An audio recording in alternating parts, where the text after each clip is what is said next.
बातमी भिवंडीची आहे। भिवंडीमधील साठेनगर इथं पाणीबाणी जाहीर करण्यात आलेली आहे। साठेनगरचं पाणी हे ओसवालवाडीतील इमारतींना वळवतायत असा आरोप इथले नागरिक करतात। तसंच साठेनगरच्या ग्रामस्थांनी तशी तक्रार देखील केलेली आहे। मनपा प्रशासनाचं इकडे अक्षम्य दुर्लक्ष होत असल्याचा आरोप सुद्धा नागरिकांनी केलाय।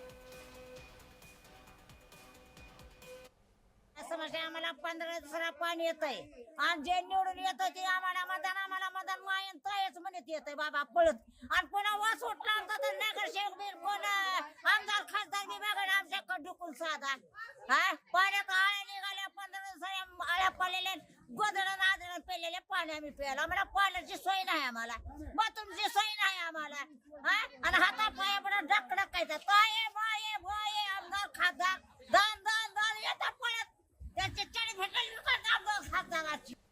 2 घंटे पाणी मोटरीचं यायला साठेनगरच्या त्या टाकीला यायला 2 घंटे लागतंय।